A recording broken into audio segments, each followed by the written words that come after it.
Thanks, Luis. So, well, today we're going to talk about how should devs automate their tests. So, in the following slide, I'm going to introduce myself and give you a bit about me. So, you're going to see here an overview of why, by adding a simple extra step into a dev workflow, we can save time, boosting confidence, and something that really like managers, I think, prove real improvement related with quality and cost saving.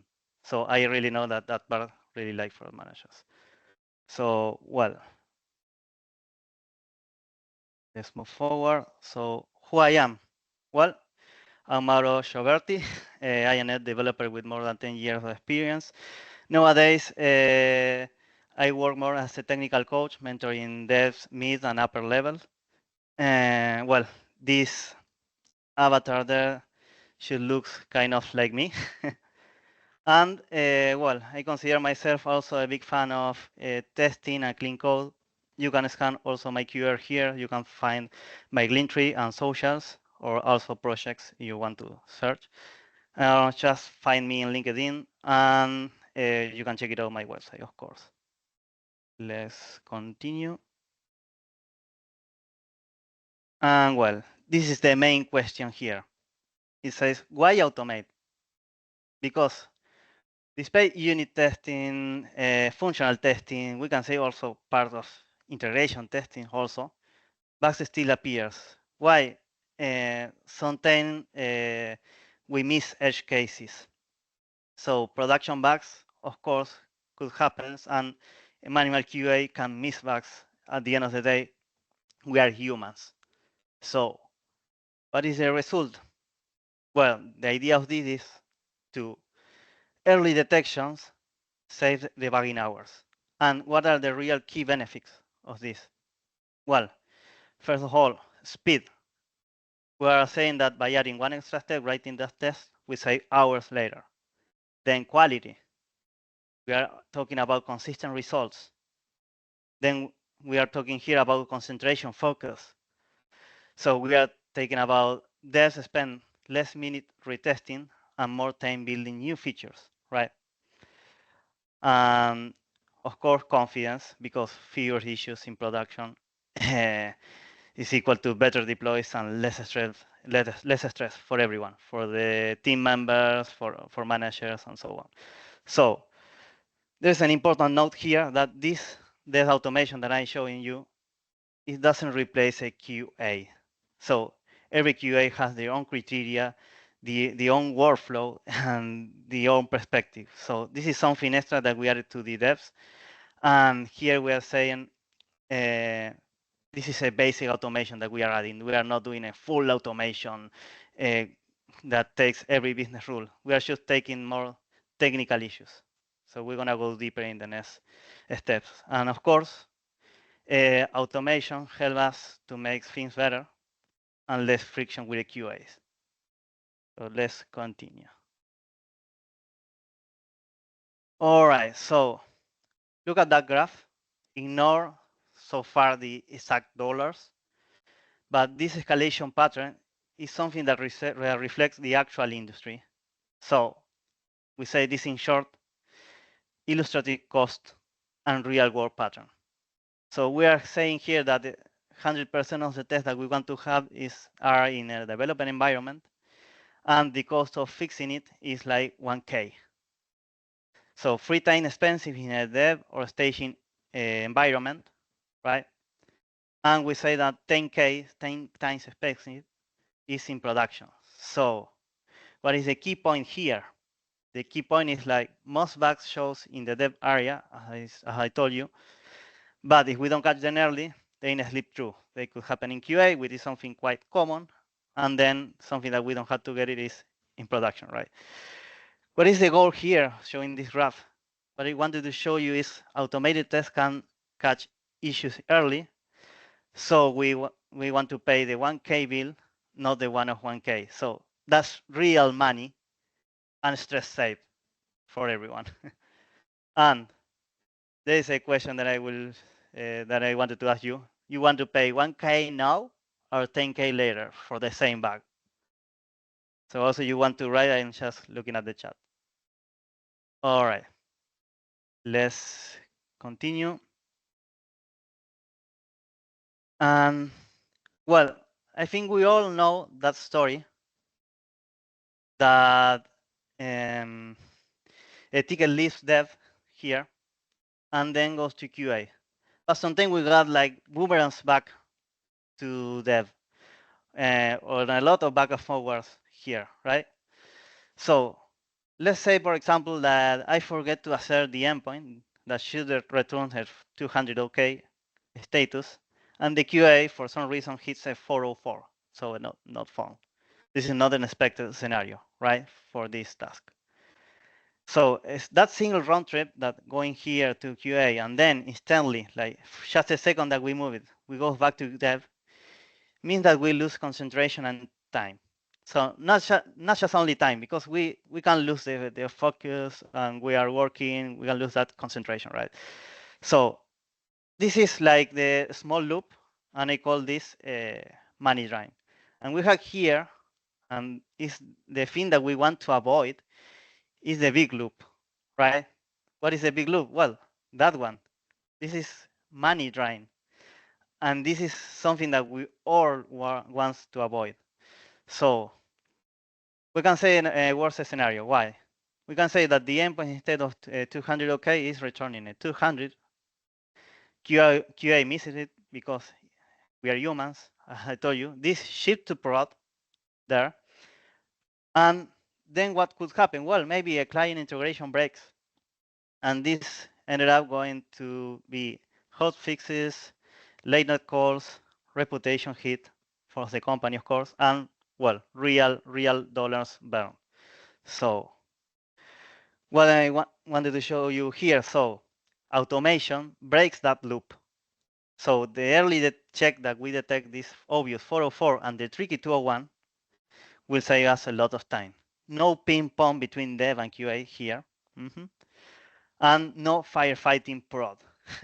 Especially when we always want to avoid firefighting prod. So spend minutes writing test now or spend thousands of minutes fixing it then in production. So let's continue. Something that I wanted to know you to show you better first. So one approach, every architecture. What this means? So this could work in monoliths, API, desktop application, microservices. So at this point, we can say that we don't care what is the platform. So we want to automate. So we are focusing in core business workflow. We can say that for an API is by checking the HTTP status. We can say that for a desktop application, some specific UI test cases. And for a microservice, I don't know, we want to check the HTTP status, we want to check the bus integration and whatever the microservice does. And of course, language agnostic. So I made examples in .NET, but this work on Java, Python, whatever you are working. Usually, what we wanted to do is like trying to fit the current dev stack that is using our developers, right? If the developers are working in .NET, let's do that automation in .NET. We are not wanted to get them confused by switching languages. But if the time allows us, I'm gonna switch language in the demo. So I will show you this in .NET and then in JavaScript. So you will see that is the same. This is the same idea. This applies for everything, right? So I'm pretty sure that many of you knows Uncle Bob. So one quote that blows my mind is that one that says, the only way to go fast is to go well. So what does mean? So if we rush, we cut corners, we take shortcuts, we ended up going slower by fixing issues and mistakes. So the idea is if we focus on quality from the scratch, we will get a real speed in the right track. So we want to get focused on that quality. That's the idea, because we will save a lot of headaches later. Let me continue. And now I'm gonna introduce this idea before going to the demo. So Let's imagine that we got a microservice, right? We're going to explore many examples here, but by testing your integration effectively. There will be end-to-end tests and automation. We're going to ensure quality, as it says, solid code, and things working well in our code. So the idea here, as I said before, catch bugs early and deploy with confidence. All right. So this microservice is related with appointments. We will be handling appointments. It's like a scheduler. And well, the key text here, you can see, will be SQL Server as database and RabbitMQ for message queue. Well, how this works? Well, the idea is to test the endpoint and handle HTTP calls, get, post, put, path, delete, etc. Message bus, we want to check if the appointments are created, updated, or why not deleted. So also the listener, so we want to get the listener when react to an event. And well, the goal here is to show you how to automate this test in a real microservice. So I will show you real world scenarios. Well, what we want to test? Well, I told you before. So CRUD operations for the endpoint, data comparison, unexpected results, and of course, validation of the event flow for message publication and the listener behavior. So now I'm gonna start showing you some code, but I will don't step there a lot into this because we're gonna see in the demo. One tip I wanna show you, so you can go to the auction view and zoom in, because maybe the font will be quite small. But if you do that zoom in, you will be fine. It's in the auction view, and also you can use the full screen mode. So let's go here. So I really don't be stepping here because we're gonna see this in the demo, but we're gonna see and get by ID. Also, just you're gonna see during this, I'm gonna share you the resource of everything of the presentation, everything you need. Also, you want to clone the repos, so don't care about this. We're gonna see in the demo. So I create also the lead endpoint, and well, this is an example by triggering the bus applet. So we're gonna publish here in the bus. Well, so far, let's do the fun part, right? Let's jump into the code. I think it's time to get our hands dirty, and let's dive in. So let me know if you all can see my screen here. Well, I don't see no one is writing there, so I think that you can all see my screen. So, yes. Well, all right, cool. So I'm gonna expand this tree that is collapsed, and well, this microservice is using like a cleaner architecture. It's not super strict, but it's tidy enough. So I'm gonna show you first the architecture of this microservice before seeing the demo of the automation, right? So I'm gonna expand you, for example, the domain layer. This is just domain logic. It's not DDD. Don't confuse with that. This is like a rich domain model. So you can see there we got an appointment domain with all that logic and, well, methods and so on. Then what else? Well, the application layer, right? You can see here we got the use cases for everything, for create, delete, update, and also we got the interfaces of the repository in that case, and of course the interface of the event bus here. All right, so I'm gonna collapse this again. What else I'm gonna show you also? Well, the infrastructure layer, there's nothing. Here's where I place the EF and RabbitMQ here. So you will see the integration with the database and the integration with RabbitMQ. So this is the I/O of the solution, right? And well, and so I'm gonna show you how is the layer structure of the API, so it's quite easy. So here we got our controller. Can go, I don't know, for example, the create endpoint. We go to the create use case. Then here we call the domain. The domain will be doing some validations here, title, date, so on. Well, the appointment say we create a message to the event bus. We publish this to the event bus, and then we are just going back to the controller, and that's it. So it's not very complex so far. So this is like the idea. What else?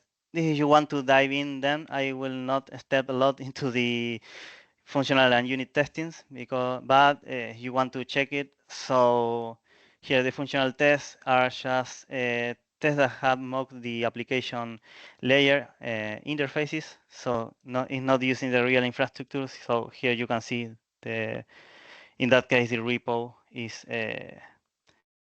mocked here. Same for the get and delete, for example. In the delete we're mocking, for example, here the get and the remove. Why? Because the delete in the use case is calling first the get and then the delete here is removing, right? So, and the last solution of unit tests is, well, here we test, we cover the logic, so we in detail. So we check every if, every scenario, whatever. So we got controller tests, helper tests, mappers, middlewares, a lot of things in the application, and of course, the logic of the domain. Here you can see that we had a lot of test lists here. And also if you want to run it, then if you want to clone the repo and check it out, you can run here. There we had 90 tests, so 21 unit tests and 19 functional.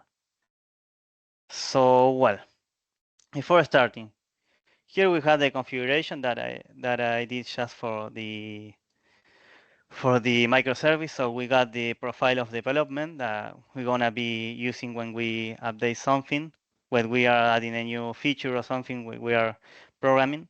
And then we got the one that of integrity assurance. So this integrity assurance is the idea to use for that automation that I'm gonna show you. So how this works? So quickly, basically the profiles are based on some configuration here. This is the app settings, and also they are all set it up there in the application. If you clone this repo, you don't have to do anything. So just by running in that profile, you will be using the Docker repos, the Docker containers for integrity assurance. In that case, will be RabbitMQ and SQL Server, and same for development if you run in the development mode. So I'm gonna show you here the Docker. So for example, I'm gonna stop this, and then when I run the application, this will be automatically created again and running. So let's run the solution. And in the meantime, I'm gonna show you the script settings for that type of steps, right? So here we got a folder of scripts. Also, I just added a new test for this demo. Oh, looks like the microservice is running. Cool. So let's go here. And well, we are inserting some fields that then we're gonna test. In that case, we are adding this one to delete, that one to get and recover, and that one to update by triggering the bus, right?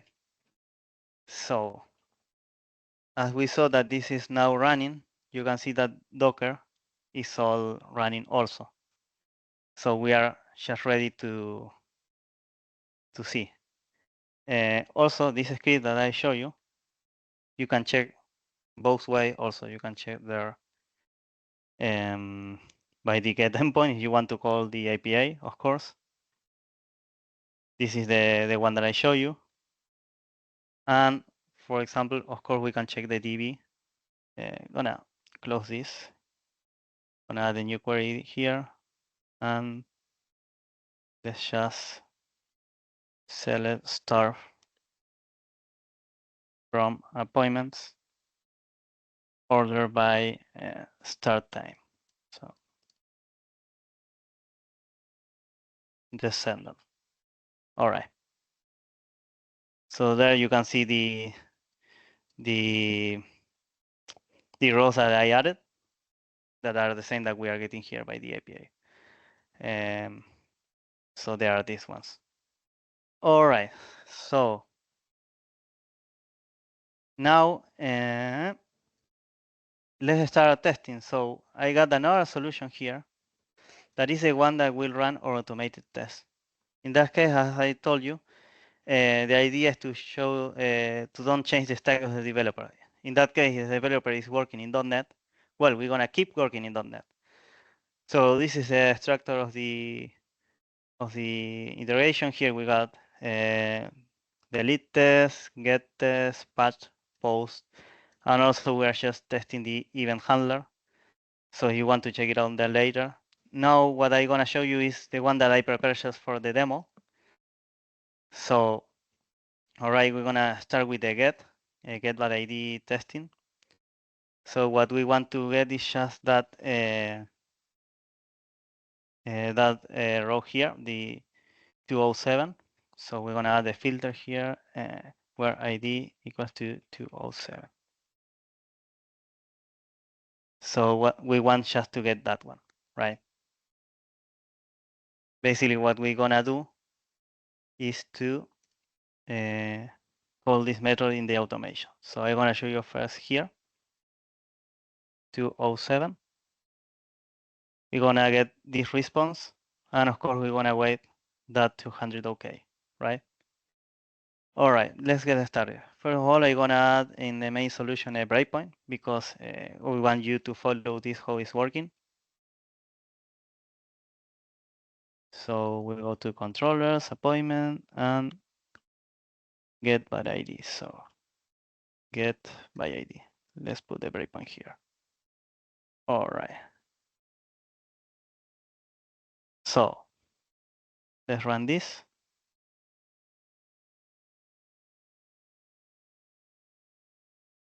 Well, here we are creating the expected appointment object because then we're gonna compare. Also, you can see there, there is like a description here that say that this meeting is really good. I don't know what you think about that. So, well, here we're just creating the request. And of course, we are just calling this appointment slash 207, which is the ID that we are expecting to get. So let's execute. And now we are stepping here in that in the controller. So gonna go to the use case. In that case, first is checking that the ID is greater than 0. And now we just getting the appointment and validating and checking that this is appointment already exists. So turning OK. All right, so it's all good. So now our answer will be like, first of all, the main important thing and the critical business here that we want just to check in that case in the microservice and by calling an endpoint of get is a status code. So in that case, this is a happy path and we expect 200 results. So the 200 is the status code. Okay, so in that case, this already passed. What else? Well, we want that to that data matches. Well, first that data has that this returns some data, and then that data matches with the description because we want to say, all right, I was expecting the 207, so I also expect the same in the response. So you can see we're matching ID, title, start time, end time, the description that I saw that this is talking about the meeting. I don't know. And of course, well, this status. All right, so this work as expected. This test is working well. Well, what else? We're gonna see a create. The create will be the post, right? So same thing like I did in the get. Gonna here add the breakpoint in the create, and we'll show you how this works. So first of all, the create, the post. We start debugging, and here we are catching two main things. One of them is of course, we are expecting the creative, which is the 201, the status code, HTTP status code, and then of course, we are triggering an event. You will see there while I debugging. But what we want here is just these two main things. First, we are receiving the event, and then we are just getting the 201 because this is a happy path, right? So, we subscribe to the event. We are subscribing to that event appointment created. We are just creating that post payload. What it says this payload? Well, it's talking about feedback. It's saying that at this time, maybe at the end of the meeting, you don't forget to give us feedback. So the idea is to improve the meeting. So all feedback is welcome. Well, this is a response we're gonna hit.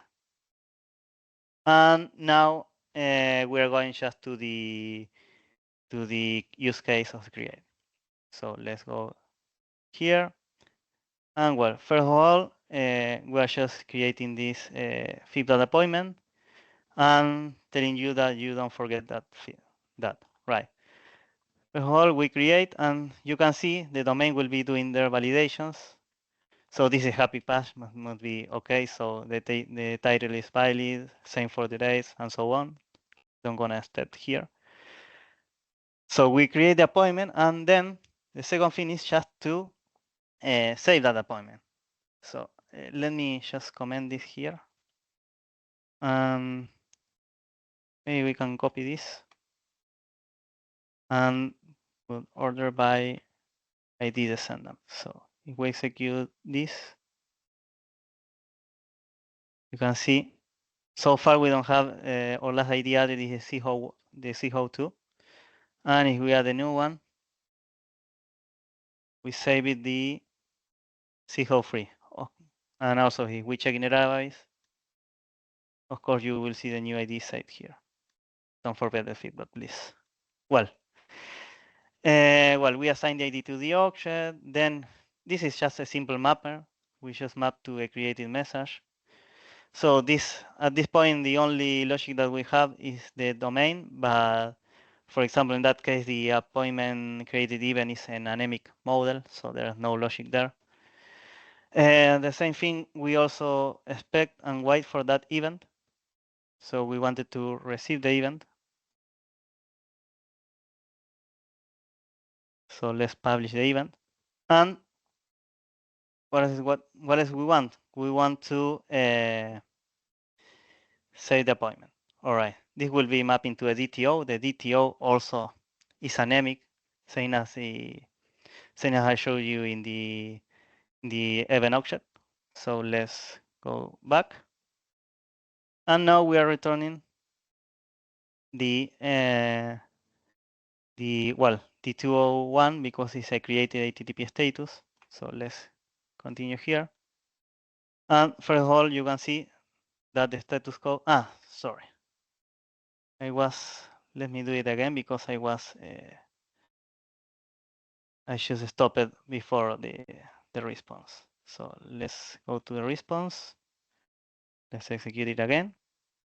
And we're gonna let that finish. All right, so now we are expecting a creative response.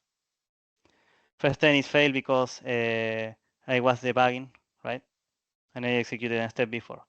We want that the data not be null, and also the same for the event. We expect to catch that event. As you say here, we already catching the event, and the event has same data.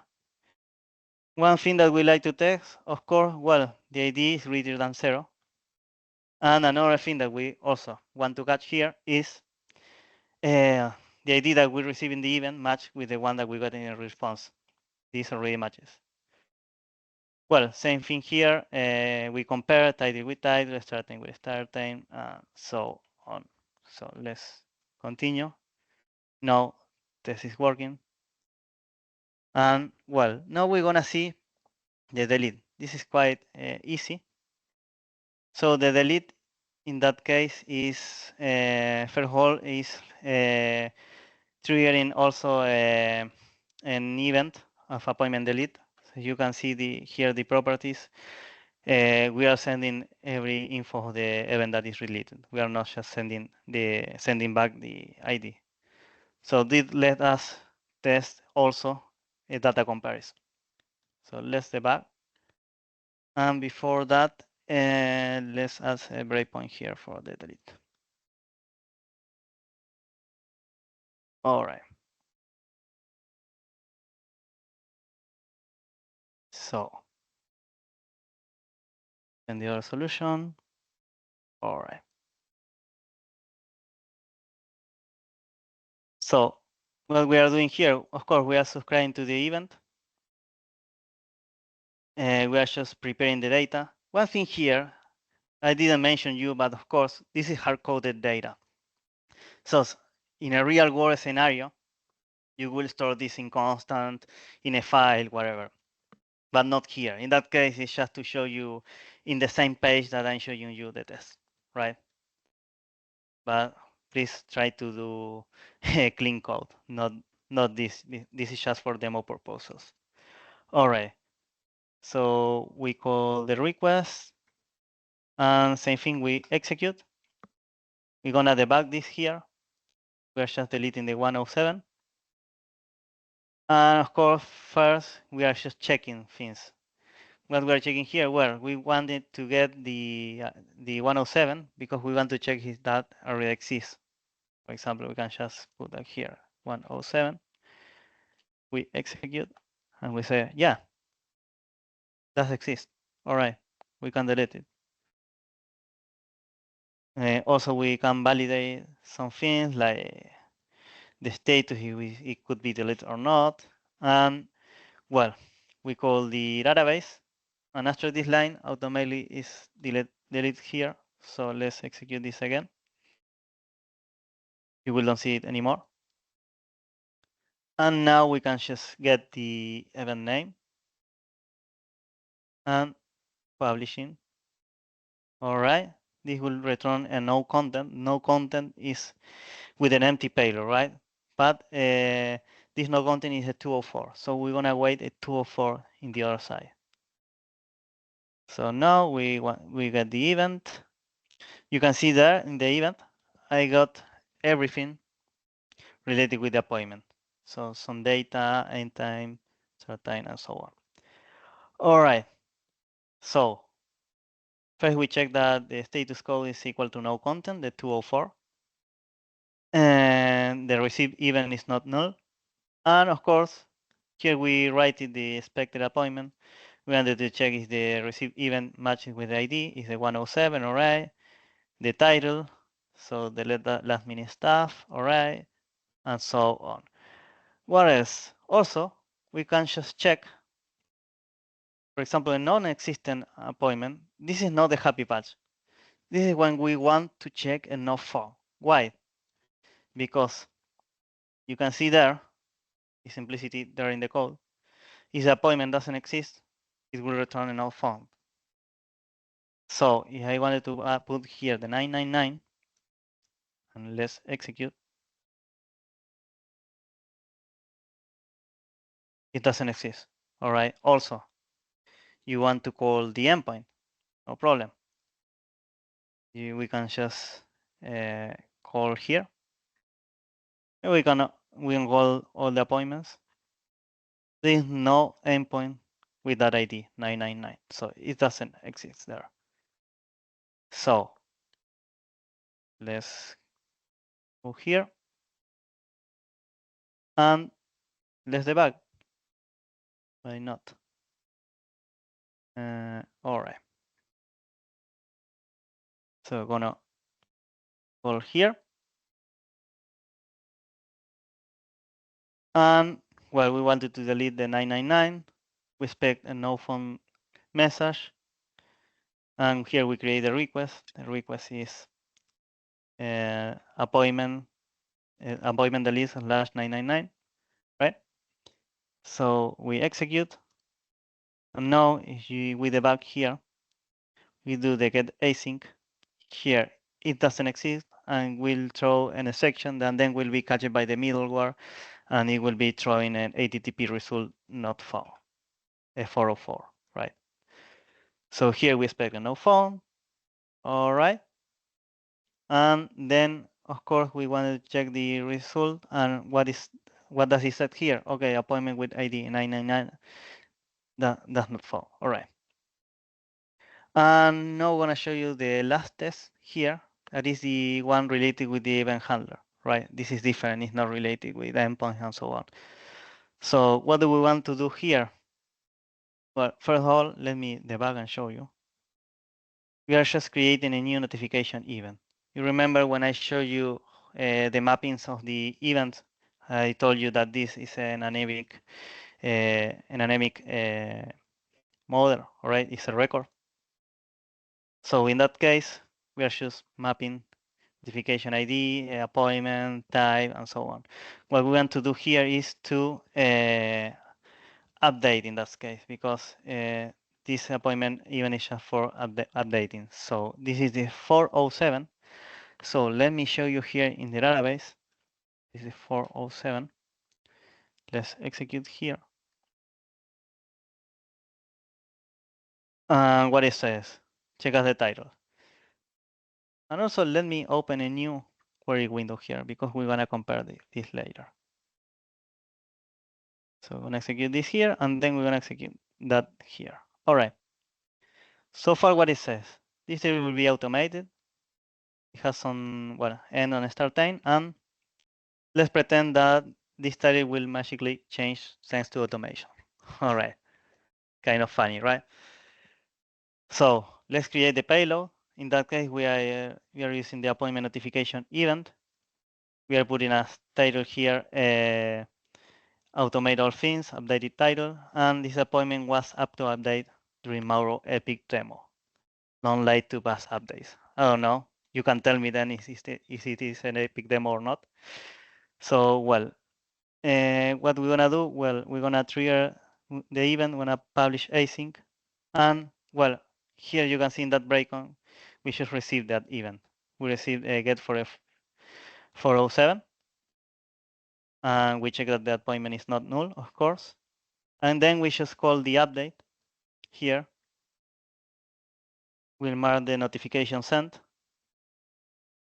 and then we just update async to the DB. So when you want to check this now, so we can do that comparison. So before we saw this title will be automated. Yes, of course, it's automated. And let's pretend that this will be magically automated. Well, it's not magically automated because we trigger it, but of course. And well, what is said here that was automated by Mauro's Epic demo. Well, let me know it was like this. All right. So let's continue here and just keep debugging. Here, just to check that this works, the only way to do it in that case, because I did it like this, is just to call in the get endpoint. So we're gonna call the get endpoint, and we wait for a response. Of course, we're gonna get rid of these breakpoints. We don't want any breakpoint now, and continue with this. So it will return a 200, okay, something expected. It will return all that data, and well, it's saying everything: title, automated things, and of course here this appointment was updated with Mauro Epic demo. All right. What else? I think we're still having some time, so I just gonna share you the thing that I told you that I can just share if we had time. Is by doing with another language, right? Gonna add back the breakpoints. I should get rid of them, but gonna add just for the create and for the get by ID. And the create. Let me create. All right. So let's use Postman. First, we're gonna call the get. So you can see there's nothing in the body because we are just calling by URL, by the URL. And well, I just write it the same that I just wanted to expect. So I will execute this here. I'm calling the endpoint. So this already hit the endpoint. Gonna get rid. All right. And you can see that I get a response. And I did that same data comparison that I was showing you. ID with ID. So 207 with this 207, title with this title, and of course the HTTP status that I also checking it in 2000 OK, 200 OK, sorry. So I checking the correct status, which is that one, right? All right. I'm gonna show you real quick the created, and we are about to finish. All right, you see there the created. What is it here? It said that feedback is good. Yeah, of course it's good. And the description, if no one leaves feedback, we should assume that everything is perfect, right? So I don't know if that is sending you quite a message, but well, let's execute it. Let's call here. So we know that this hit our endpoint because it's in the breakpoint. Let's continue and go to the Postman again. So, well, it's returning 200 created, and if we go here down to the scripts, it says the test results and returns, this is already passed, returns the 200 OK. And what is the code there? Same that I showed you before. This description is not accurate, but we are testing a 201, the created status. We are checking it. Also, it answered that. And well, this is how you can see it. This is in JavaScript, so you can automate in every language that you want. But well, I showed you that in .NET because the main solution was done in .NET. All right, so let's continue. Well, what are the next steps here? So there are several things that you can do. I just mentioned you a couple of them. So integrate with the CI/CD pipeline. Of course, you can. The idea of this is to be automated. So every push that you do in your repo, the idea is to be integrated. Also, you can integrate this with an AI agent. So nowadays it's very common to use the AI agent just to check the code coverage, to check how well are the tests doing, and well, of course, to stop the pipeline is that automation is not accomplishing that goal. What else you can use? Mock servers, of course, for everything. Let's say that you are working with an exchange that use a currency service, and you don't want to run that integration with the currency service in a pipeline because maybe it's calling one of your customers and so on. So you can use mock server for that external services. And well, of course, you can integrate with whatever you want. In that case, you can just integrate with the streaming services. Streaming services are like, I don't know, for Azure, you have the Azure Event Hubs that handle mission of heaven and so on. Also, you can integrate with AWS. As far as I know, is the AWS Kinesis in the other side. You can integrate it. And well, one last thing before finishing. So thank you everyone to be there and for your time, of course. You didn't scan my QR first, so this QR is different. So this is not also for connecting with me. We'll show you all the resources that you saw here. You can see this presentation. You can see the repos, whatever you want.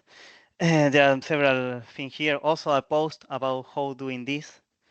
Well, this is my real number, so please just no meme spam at 3 a.m. Please, I got enough bugs to catch at night, mainly mosquitoes. And well, you can follow me in my socials, you can leave me an email and so on.